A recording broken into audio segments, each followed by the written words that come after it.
You wake up, put on your Ray-Ban Meta glasses. You're living all in.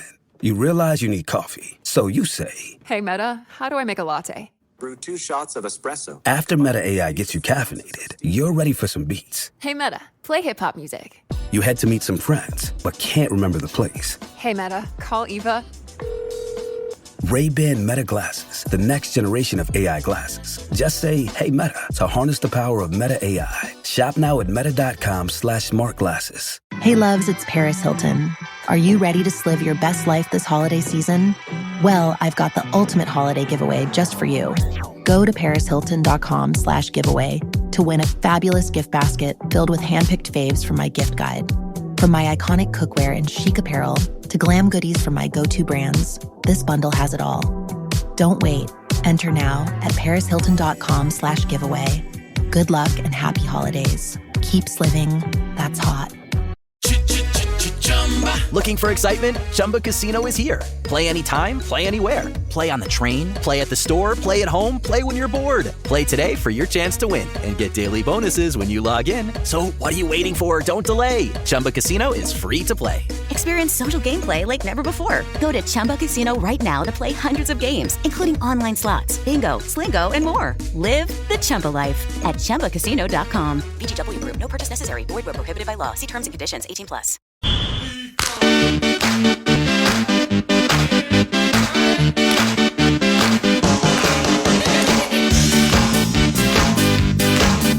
Third down and 5. Snap to Love. Has time.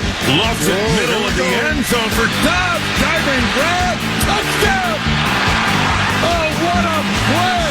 Romeo Dobbs. Dobbs going to his shoe tops to get that ball.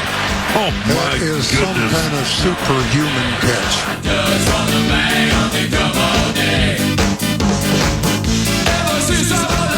All right, we can go ahead and turn that off. Welcome back, 9 to noon. It was lovely. I've heard it too many times over the course of my existence. Although, you know, back when we played regular music on a regular basis, I would actually use that when you would join PA Border Battle. Sure, it's festive. It's some tells a semblance story of reverence and respect. Appreciate that.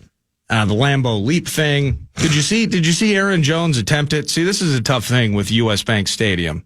It's too high. It's too damn high. Well, that's because it's not supposed to be done at U.S. Bank Stadium. It's a Lambeau thing. Just find another celebration. Find like a Toys for Tots kettle to jump into. It's great. Do your own thing. I mean, I'm not, of course, Aaron, and that shows you just how high it is.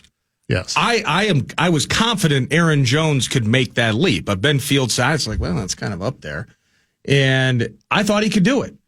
And he couldn't. Well, at the Packer Hall of Fame, they have you can recreate it inside the building, and do your own thing. And you can do take a your Lambeau pictures, and it's the same height. So you get a feel for how high. It's pretty high at Lambeau. Yeah. You got to have some vertical there as well. Did Brett Blakemore, producing 9 to noon today, because you took a tour of Lambeau recently. I did. Did you do the Lambeau Leap? So as soon as we got out to field level, the tour guy goes, anyone want to do a Lambeau Leap? And everyone's like, yeah. And he's like, too bad, can't do it. Someone sprained their ankle and ruined it for everybody. So they told us, and I was like, I'll sign whatever waiver you want. I'll do terrible. it. But, see, that's why, Dave, I sound like the old guy in the room. What is it? Get off my lawn. The NIMBY of sorts. When I'm saying maybe we don't rush the field at Huntington Bank Stadium. And it's cool that we beat Miller Moss and Lincoln Riley and USC as Gopher fans. We love that. But every time it happens, somebody misjudges that wall and ends up in the hospital. Right. It just doesn't end well. It doesn't end well, but it works. It works in theory. Exactly. Now, Dave Sinykin at TC Head Cheese via X. You also you write for Zone Coverage. Is that accurate? That is accurate. Yes. Are you the resident Packers writer? I'm part of a nice ensemble of, I don't know, like 7 or 8 guys. Yeah. A legion of. We brand the page the Head Cheese page, so I guess they've given me top billing, but there's a handful of really nice, talented writers that cover the Pack. Thank you for beating the Seahawks and putting the Vikings into the playoffs. It's what we do. We try to help our neighbors. We hold out olive branches. It's what we do. We're happy to oblige. Hopefully we'll see you a couple more times yet. What was it like? Because as a Vikings fan, this is one of many areas you and I can connect on. winning at Lumen and winning at Lumen easily. Lumen, formerly CenturyLink, with the 12s, the whole thing. Now it's post-Russ. Geno Smith, one of, it's not going to go down. I don't know if there's going to be an NFL Films documentary on it, but Geno Smith's resurrection of his career has actually been impressive and somewhat fascinating. But it's an awful place to play, and it's impossible to win, it feels like, at Lumen. You guys just it was kind of easy breezy. It was just another night to be a Packers fan, watching them, and for the first time in a long time, just dominate out in Seattle. Yeah, and for the first time ever, hearing "Go Pack, Go" chants when the Seahawks have the ball on third down in the first quarter. I mean, we've never had that kind of fan presence, meaning Seahawks fans are selling their tickets. They're not believing. Yeah. So that changed the vibe, but Seattle, outside of the division, it's the Packers' house of horrors. Back in the 90s, it was Dallas. Like Green Bay always had to go to Dallas, and it was never at Lambeau. Could never beat Dallas. San Francisco for a while, and then Green Bay got their number. But remember Rodgers to Jared Cook in that playoff game down in Dallas? One of the greatest so stupid throws and catches ever. It was amazing. You think he would still do that? Who, Rodgers? Yes. Probably not. Top 3 most painful loss in my life happened in Seattle, the 2014 championship game.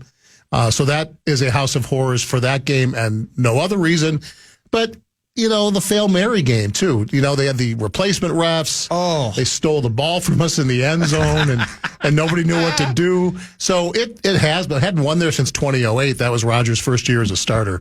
So, yes, to win in that stadium, to do it convincingly, and granted, you knocked the quarterback out, the game was pretty much over. But to score 30 points for the 4th straight game, to show the run game, to show a defense that kind of figuring things out.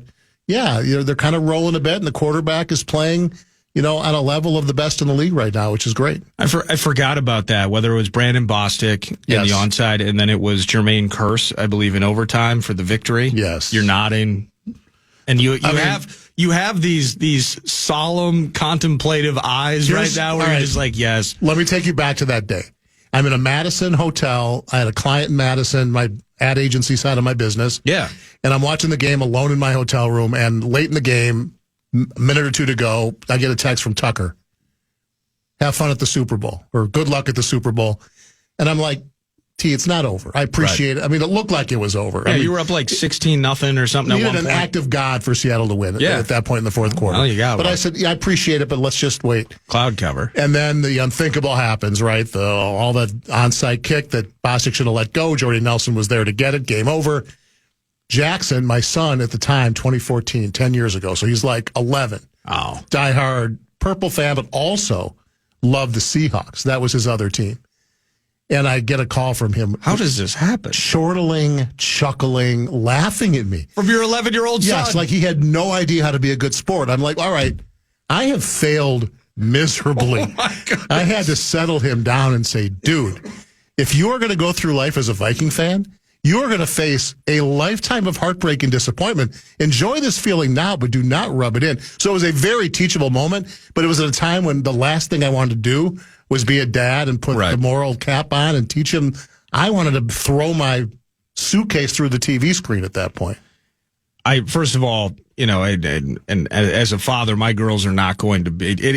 They're 9, so there's still time. They're not diehard. It doesn't appear that they're going to be significant sports rubes. Mm-hmm. They haven't fallen in love with with America's game yet. Yep. I don't know what that would be like. My father's a Packers fan. Most of my family are actually Packers fans, but it was always.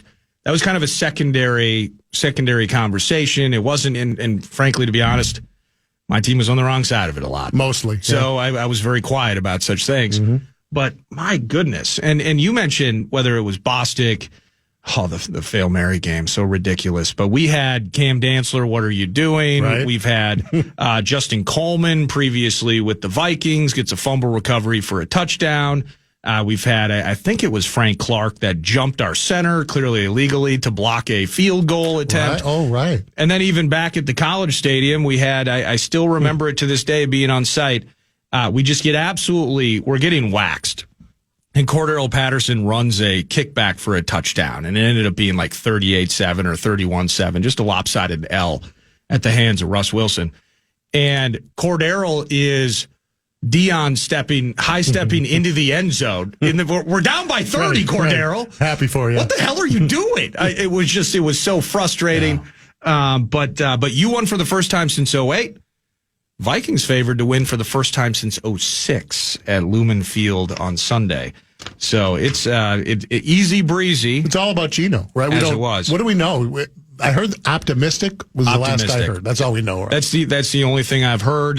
Sunday game for they'll play the injury report game. I'm sure leading up to it. Yep. Probably let's just call it a questionable tag into it and maybe game time decision. Who knows? Right. They're still not technically, they're very much in the thick of it. It's a playoff game for them. Absolutely. Yeah, because that's the only tough thing for you guys. And they're desperate. Yeah, and the Rams, I was going to get into it later, but I'm thinking the Rams are one of the worst potential matchups because at some point, either both our squads, at least, you guys are likely to be. We're likely to face either Tampa or the Rams at this point. It looks like. Correct. Yeah. I think the Rams are the worst matchup on that schedule. I don't want to go to Lincoln Financial, but I think Washington would be in that 7 spot basically in any scenario moving forward. Yeah, unless Green Bay loses a couple. Yeah. Not for me. I'd rather go to LA than Tampa. For real. Mostly just based on past performance. Green Bay always gets Baker's best shot. He had a perfect passer rating in the second half in Green Bay last year. Basically was the last straw for Joe Barry. He's just a gamer. I don't want to face him in a playoff game. I understand Stafford, Nakua Cup. That's brutal. But Green Bay has beaten the Rams like a million straight times. And we're like 10-0 against the NFC West. Okay. Beat the Rams earlier without those receivers, so it didn't really mean as much. I'm not saying it's going to be easy, but I just think Green Bay seems to have the Rams number. Baker scares the crap out of me. Well, that's perfect. How about you guys? If the Vikings are unable to take down the Kitties and take the North, you guys can have the Rams. All right. I will take Baker and the Bucks. Well, I think that's fair. We'll also have 3/4 of the crowd in our favor in that game, which would be helpful as well. Oh, absolutely. Your fan base travels way too well, and it's super annoying. You guys should have a big presence on Sunday. If I'm sure the Seahawks fans they're bailing. So yeah, the Vikings travel well. They're not quite on the Steelers Packers level, but they're next level. They're up there. Bills Mafia, Vikings. Yeah, they're up there. We're going to have a good crowd. I expect it. I believe in that. I think we'll see Skol Chance on Sunday at Lumen. I think we'll hear him. I would love to see that. Yeah. Historically good division, isn't it? Oh, it's unbelievable. It's a nutty season. It's so fun. It's so fun because Lions and Packers were the expected. They were playoff teams a year ago and thought they too would fight it out. The fact that the Vikings have just shot into this conversation, I know that's all you guys can live and breathe, and it's fun. And it's what makes football so great is when the absolute unexpected happens. And to have it happen this year where it's just this historic time for the NFC North, there's so many question marks, and it's all about attrition, right? It's just who is going to be the healthiest team. You guys have done it without Darisaw, but otherwise nothing too game-changing. No. Same with the Pack. They've been without Alexander for half the season, but nothing game-changing. If that stays, you've got a chance this year. There's no big bad wolf in the NFC. I don't think right now the Eagles have usurped the Lions with their injuries. But you watch the Eagles play lately, and I know their defense has improved. They don't look like this immovable force. No. Hurts is still a bit of in his head, I think. It's a good year to be at the top of the NFC for our squads because there's not a big bad wolf to be afraid of. No, that whole thing with Philly too, it was, it worked for a week because in the midst of things, they are winning these games. Mm-hmm. I think they're 10 or 11 straight now. They're on the verge that might be close to actually a record as a franchise. But with all of that said, it's cool. You create this issue internally.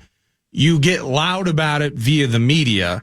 Then you go out of your way to feed A.J. Brown. You're loving that from a fantasy perspective, Indeed. Certainly. Yes. But that's 1 week.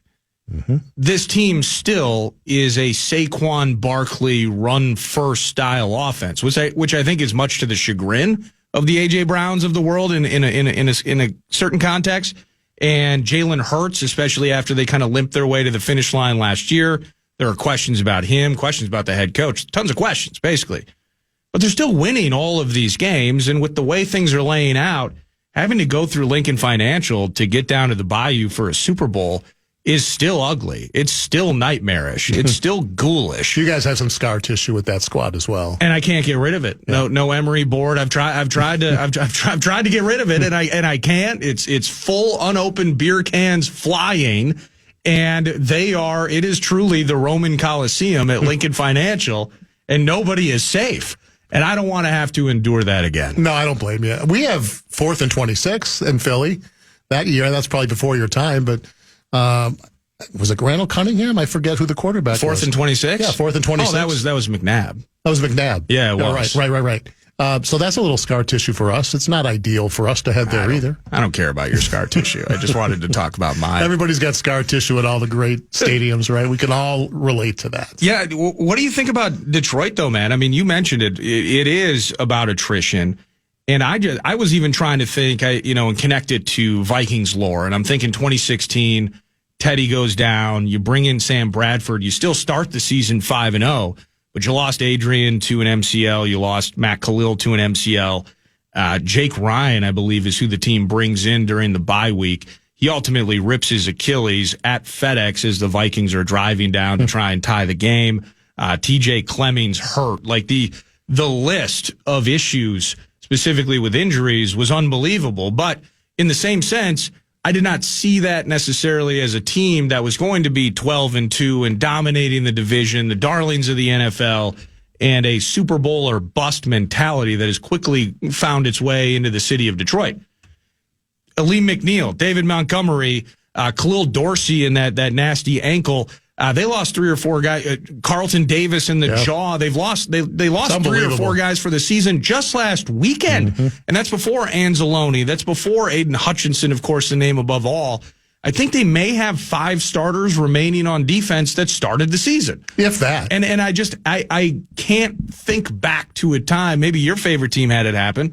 I can't think back to a time when it's been that ugly with the vibes simultaneously trending so good. No, I can't think of a team that's been more hurt on one side of the ball. A great team. I mean, this was Detroit's season. I'm not ruling them out yet. If that offensive line stays healthy, they can still score with anybody, and it might have to be just shootout after shootout.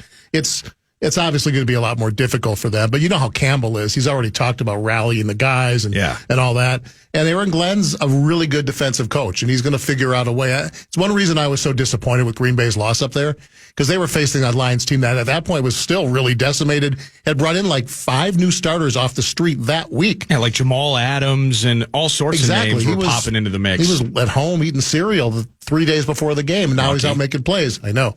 And Green Bay could do nothing in the first half. Like, they had no answers. It took them that long, and that just bugged me. That was an opportunity for Green Bay, and now with the new slate of injuries, it's just they're going to outscore teams, but it's still not going to be an easy team to beat. But it doesn't make them the king of the hill anymore. To me, they're in the Viking Packer kind of grouping now, because it's just, how does any team withstand that defensively? No, I can't. But they're still dropping 42. I mean, you can. You lost to the Bills. As a Vikings fan, that was great news for me, certainly. Mm-hmm. Went out, and there are scenarios in which the Vikings could be the 1 seed. Right. And we, you know what?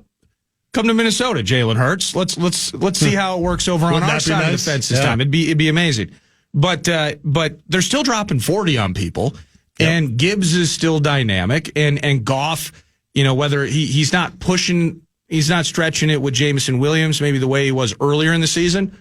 Well, you can just throw it to Jameson for 6 yards, and he'll run for 25 anyway. There's a lot of, even so much explosion there. They have a lot of playmakers and a really good play caller, obviously, who's going to be a head coach next season. You think he goes to Chicago? Would that be like the favorite? I think that's the betting. Although I've read lately Mike Vrabel's name is really hot with Chicago. Really? That's where they want to go, a big-time coach, and let him hire an offensive coordinator. They've mentioned Josh McDaniels as his OC. So he'll be somewhere. I don't know that it's Chicago. That almost seems too...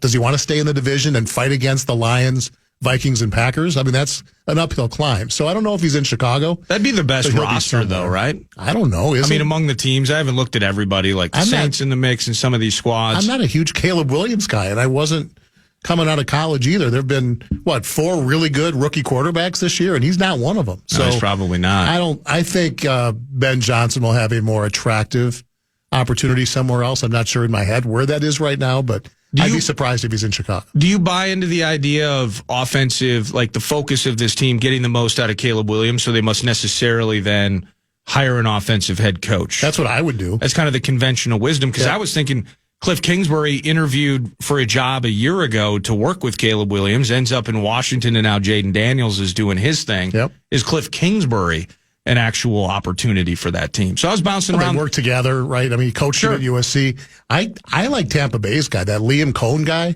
Oh, yeah. That dude knows how to run an offense. I don't know if he's had coaching material, but that's a name that if I'm Chicago, I would at least talk to. Yeah, they want to keep him in the mix with Baker, though. Keep that train moving, sure. maybe. Yeah, I'm sure. But they don't get a decision. Correct. In that particular thing. Yeah, I've been shocked by it. Love our shot against the Kitties, but Campbell, the only thing holding him back at this stage is just the decision making. I mean, it's crazy. If you were a fan, wouldn't you just heart in your throat every fourth quarter, like, just don't come down to some weird decision? What is he going to do that is going to completely screw us in the worst possible moment? Onside kick that just shows no faith in your defense, right? 11 minutes to go and you're trying an onside kick with a 3% chance? I mean, you're basically ending the game, and they still got back to within one score, but man, onside kicking that early, we all question a lot of his decisions. A lot of them work out, but I'm not sure my blood pressure could handle being a Lions fan right now. Last one for you, and then I want to pause. What holds the Packers back? I keep seeing this idea,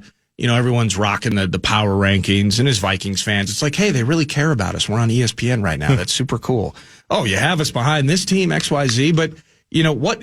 I keep hearing the idea that if your team puts it together, you can maybe make a run in January. That's what I hear about the Packers. Yeah. And I'm just thinking to myself, what does it mean if they put it together? You're a double-digit win team that is in the best division in the NFL right now, and you have a schedule that leans to you being a 12 or 13 win team. You handle business on the road.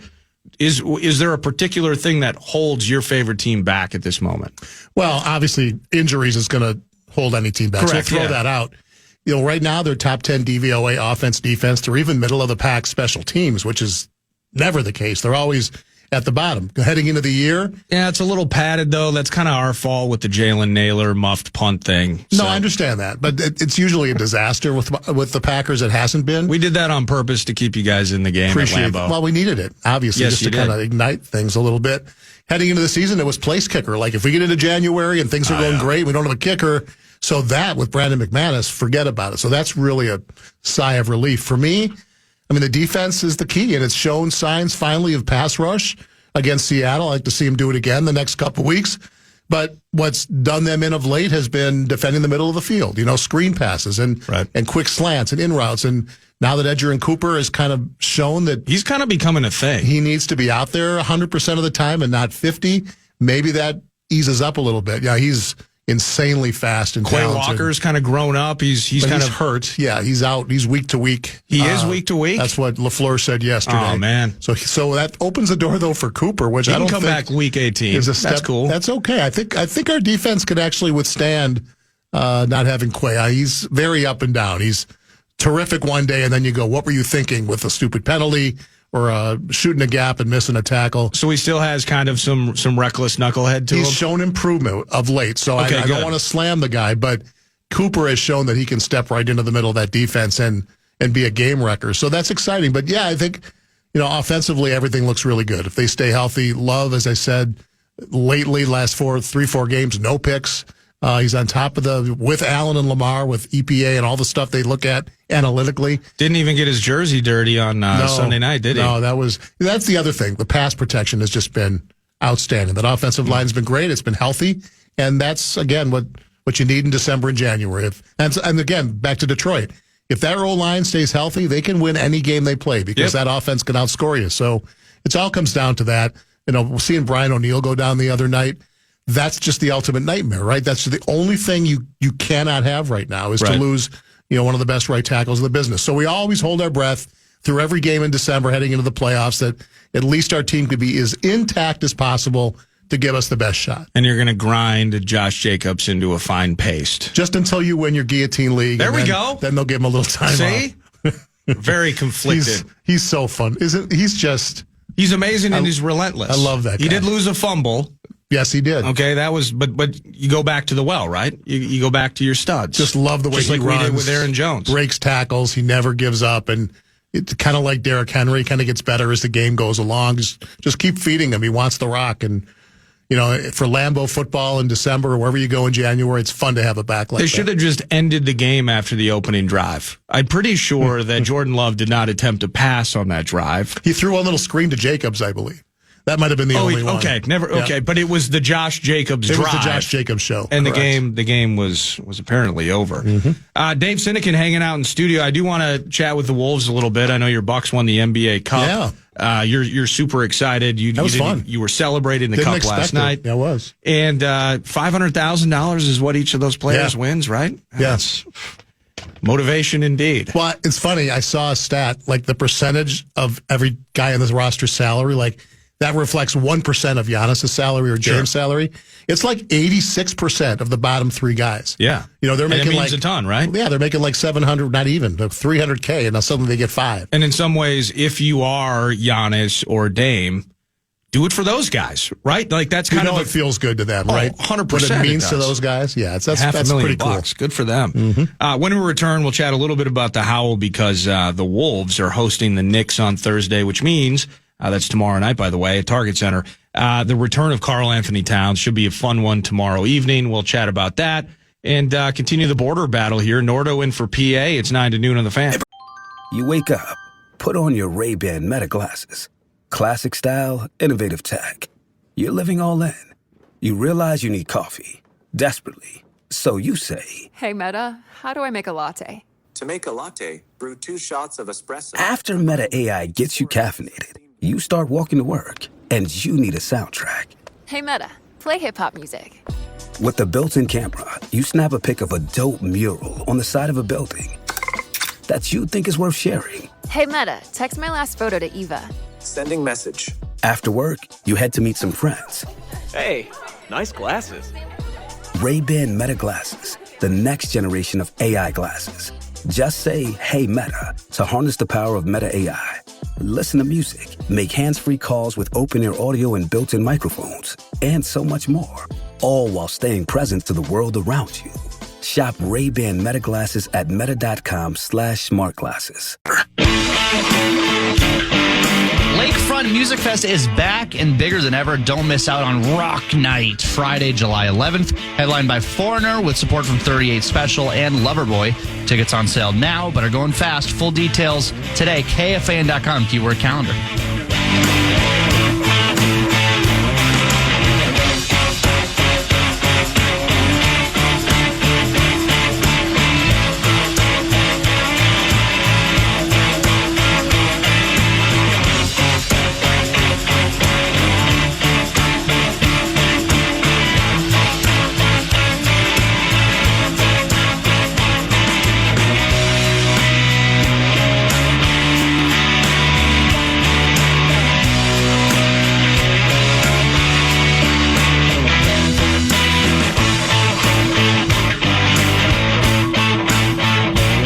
Welcome back. Nordo in for PA 9 to noon. And PA is going to be back in the mix. And I feel, so once again, two things. A quick covenant cleanup provided by nobody. Earlier in the show, I shot from the lip, and I wrongly, apparently, via the text line 64686, I wrongly blamed Kamu Grugier-Hill for the block punt fiasco on Monday night. Apparently, it was Ty Chandler missing his block. So if I did indeed blame the wrong person, I apologize. It's a covenant cleanup provided by. Yes. Can I? All right, just play it. It's a covenant cleanup. We say stupid things all of the time. It's a covenant cleanup, according to you, an unforgivable crime. Covenant cleanup, sponsored by nobody. Yeah. So with that said, PA is going to return to the Friday football feast. And that did indeed give me enough time to verify that it is at Buffalo Wild Wings, Apple Valley. So that'll be Friday in Apple Valley, PA in charge. Where's next week? Softy in Seattle. Yeah, it's a home game. It's a home game for you. It's Plymouth. That's right. You did tell me that. Plymouth. You Fantastic. in charge can just roll out of bed, Christmas PJs or Hanukkah related PJs, of course, and you can just just stroll on in, right? Yeah, I mean, Chan, technically a little closer, but I'll take Plymouth all day long. I mean, lately it's been like, White Bear Lake or Hudson or just drives. This will be nice for me. Well, trust me, we'll work with all those in the scheduling related department with Friday Feast. Yeah, so, just familiarize yourself with Monticello. Maybe that'll be the first St. Cloud Feast we do. Perfect. Mankato. Mankato's been begging for one since I was just a rube growing up in Mankato, basically. The old PA and Dubé shows at Tav on the Ave down there on Madison Ave. Good times indeed. So I'll talk to them about that. I want to talk to you about the Howl and how cool it is. Karl Anthony Towns is going to be back in town tomorrow night. Yeah, what a weird day. We're supposed to get snow all day, right? So it's going to be a snowy mess. Yeah. But the game's moved to 8:30 for TNT, so at least you got time to get there.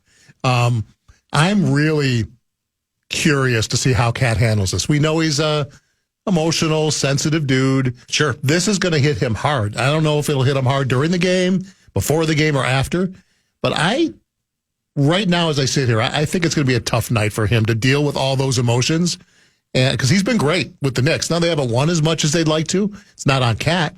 They changed their team. They don't have that real defensive presence inside. But he's going to be feeling it. He's going to be deep into his feelings.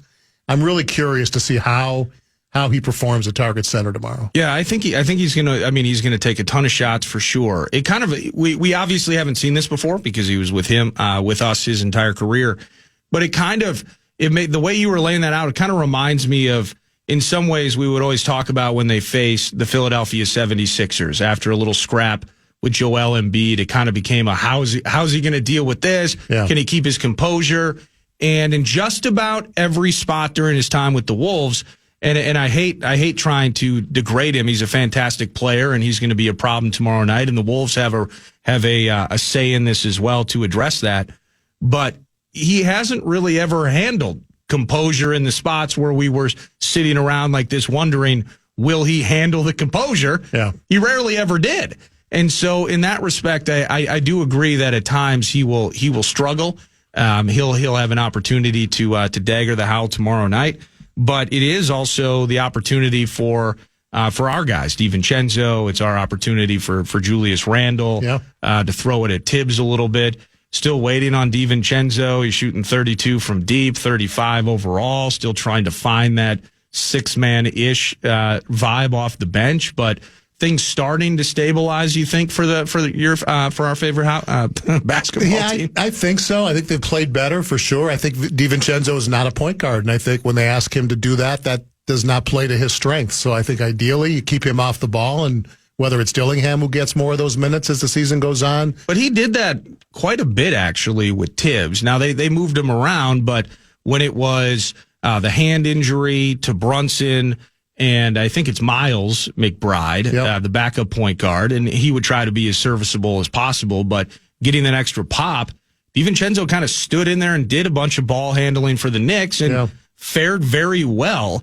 At Madison Square Garden. I actually, when they came in, I was thinking that was part of his tool belt. Me too. And it's not working well at all. It doesn't feel like that's his best spot. No, it's been bad at times, as a matter of fact. It has. I'm not that worried about it. I think he's going to find his way. This is a guy who's played Milwaukee, Golden State. He keeps getting moved. He's a really, I think, valuable type of player. But when you keep getting moved like that, it can take you some time to kind of figure out what they need from you, where you can serve them best. I still think he's finding his way. It's kind of like we were talking about Milwaukee. It took them 10, 12 games to start figuring things out with, here's Taurean Prince, here's Gary Trent, here's Dylan Wright. What are they going to do with these guys? And they were just flummoxed early on. Now they've won 12 out of 15. I think that can happen with DiVincenzo and the Wolves. We've seen it. The defense has been turned up several notches. And tomorrow's game's going to be a lot of fun. Next week's going to be really illuminating. 3 tough road tests. You go to Trae Young in Atlanta. You got Dallas on Christmas. Then I think they go to Houston a couple days later. 3 playoff caliber teams with superstar type talent. That's going to be a real test defensively to see where they are at this point in the year. Well, where they are, I mean, it's basically, so you have the Thunder, and then you kind of have everybody else. I mean, starting with Memphis in the West, then it's you just run all the way down through the Wolves and the Warriors. I think that rounds out the top 8, 9-ish of the West. 2 losses separate. that entire group. And you mentioned Houston. They beat the Wolves earlier this season, and it was kind of hard. If you remember last year, they were on that just unbelievable streak where I think they won like 15 of 17 or something to end the season. And Ime Udoka down there, formerly with the Celtics. But it's a team that I'm having trouble really trying to analyze and judge because on paper, I have flippantly, it's just Wolves are a better team. Now, I think they should be. But with the way Houston plays, and I mean, you got a little Dylan Brooks type attitude in there, but it's a lot of, you got a lot of top 5 picks that haven't necessarily all become top 5 talents, but collectively as a unit, I mean, they're absolutely imposing their will on guys. Yeah, I think part of it is bringing the dogs in, like Dylan Brooks and Fred VanVleet, veterans that have played for winning teams. And then some of those top 5 guys or top 10 guys are starting to come into their own in their second, third, and sometimes it takes a while. Look at Jalen Williams with the Thunder. He's a superstar in waiting. Like, who was he 2 years ago? And that Sengun guy up in the middle, not a top 5, top 10 guy, I don't think. He's been a good player for them. One of the better big men in the league. And then you bring in the right coach. So that team is built to last. Amen Thompson's going to be a really good player.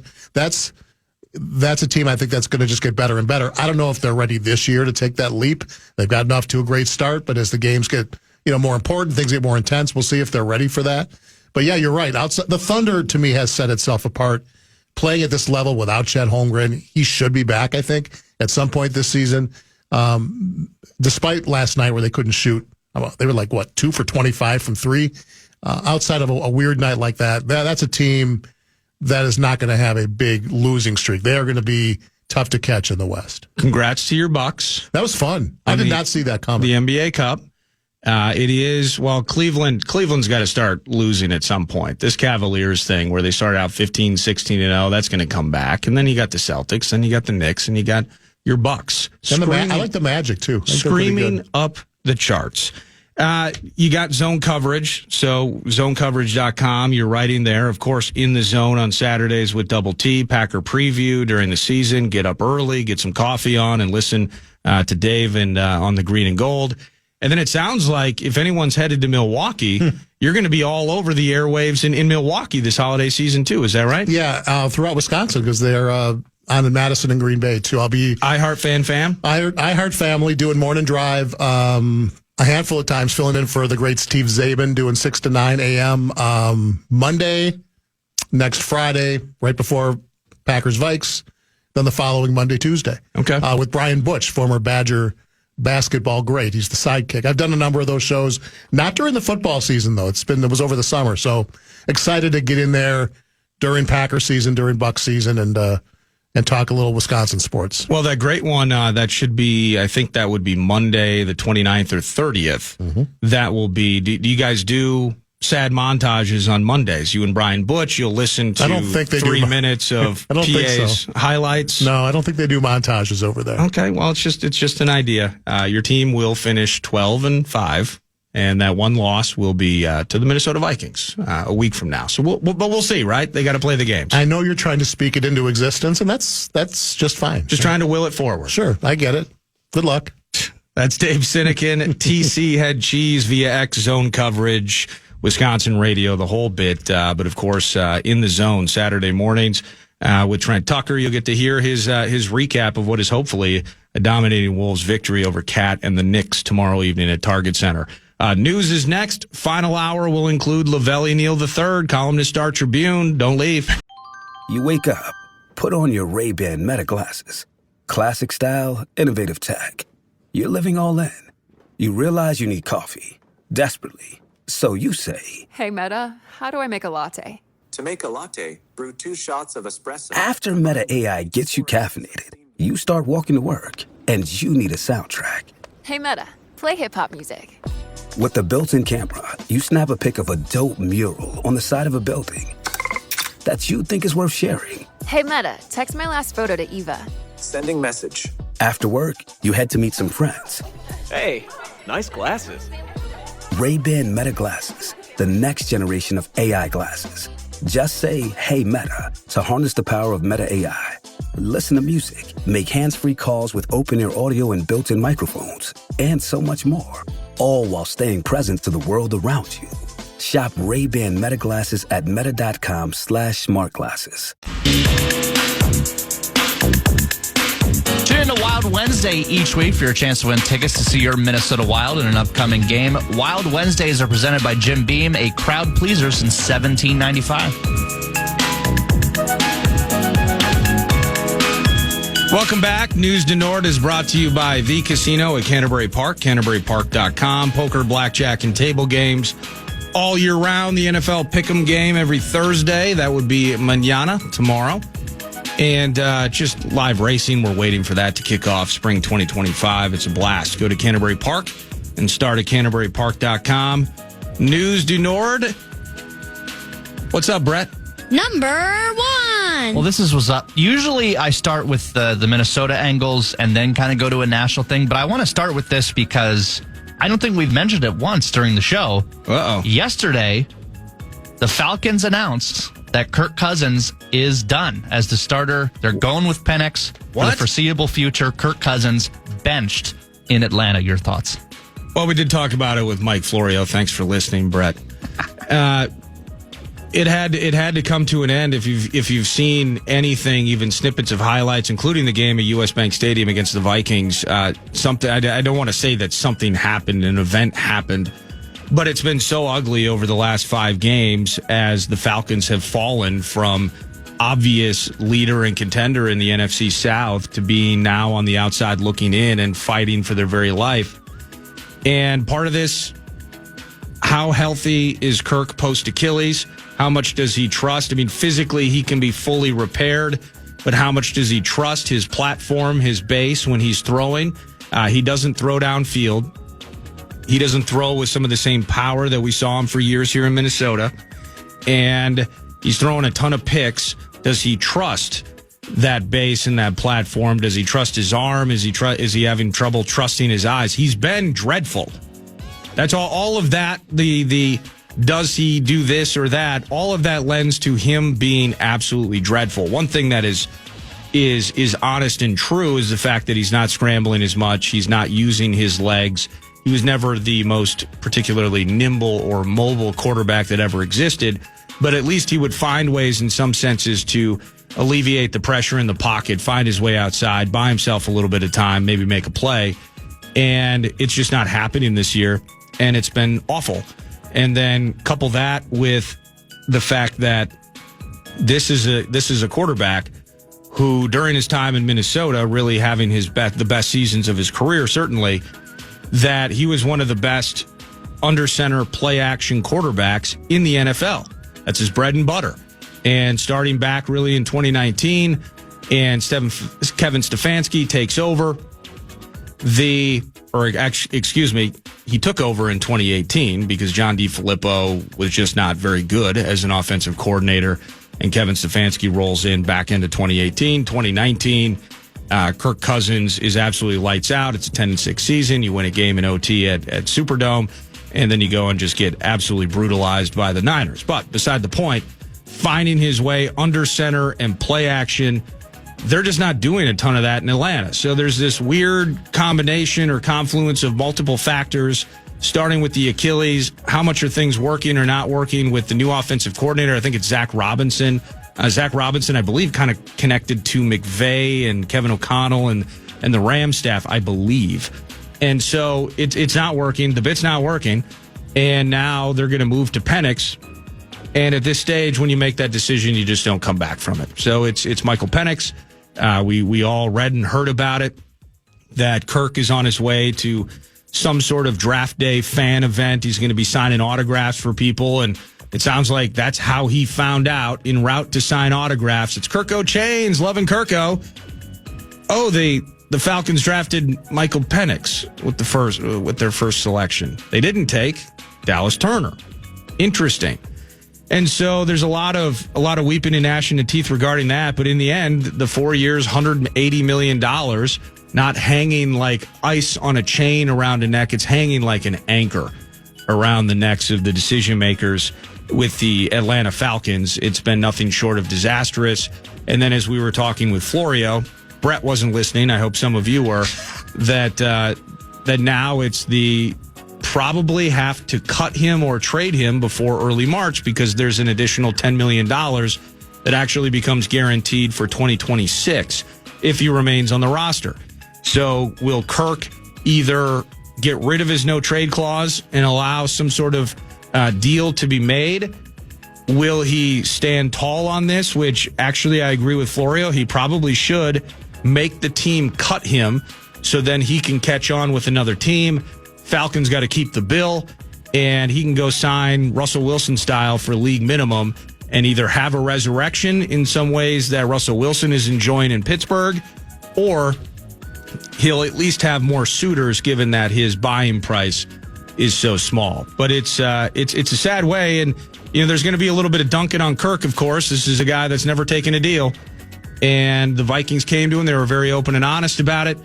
We want to keep you on this team, but it's kind of got to be on our terms financially. And Kirk went out and found a massive pile of money down in Atlanta, and the team made the decision. They're culpable certainly in this transaction as well. But I mean, my goodness, the fact of the matter is this is one of the worst deals in recent history. Thank goodness for the Falcons and Kirk that the Deshaun Watson deal is out there. That is absolutely the worst contract maybe in my lifetime in the NFL. But this it's been nothing but bad, and I don't feel I'm not feeling bad for Kirk. He went and took the money, and it was agreed to by all parties. But he did give us a lot of good times here, and how quickly this thing has descended into the abyss is, I don't know how surprising. I'm a bit surprised by it, but it's ugly as it gets in Atlanta, and so I would anticipate he is cut, and you see a similar process of what the Broncos ultimately did with Russell Wilson. In my defense, Sinykin came in early, and we were just chatting Packers off the air, so that's on me. Let's go here. Number 2. The Wild get the Panthers tonight. You talked with John Hines at the start of the show. I was listening to that. Oh, okay. 8:30 puck drop, which I think is a massive L. I was saying earlier that I like the primetime football games. Yeah. I like the under the lights. But you don't like late hockey games. 8:30 is ridiculous. Let's have this thing done by 9:30. Exactly. Yep. So it's going to be a late night watching that. They took care of business in Sunrise. We also talked about that. But big game for the Wild against a very good defending Stanley Cup champion Florida Panthers team. Yeah, it is. And it was a good conversation with the head coach and, kind of tongue-in-cheek joking about it, but the seriousness around the fact that every single game it feels like a new person pops up on the injury report. You get Zuccarello back, you get Brodin back, but then in the same sense, you're sweating Trennan. They brought up, I believe it's Brendan Gaunce, who might play if Trennan can't play. You're playing that game. The day-to-day updates on Gustafsson and whether or not he can go. But as of now, heard it from the coach actually yesterday, and he kind of confirmed it this morning, that Fleury's going to be in net and that Volstedt, after making his debut on Sunday against Vegas, that he'll be the backup in this particular case. And just kind of working his way through this season, I did want to ask him before I let him go about, because it is, I've seen Russo talk about it a lot, and I think it's important because in a season in which the Wild did not make the playoffs a year ago, they were beaten up on East Coast teams. They were beaten up on squads. Actually, whether it was Tampa and even Florida, they were playing really well even against East Coast contenders. But then you come home and you just get throttled by Dallas. And the Wild did win earlier at Edmonton. They've had actually a fantastic run in Edmonton in recent years. McDavid and Draisaitl, oh my.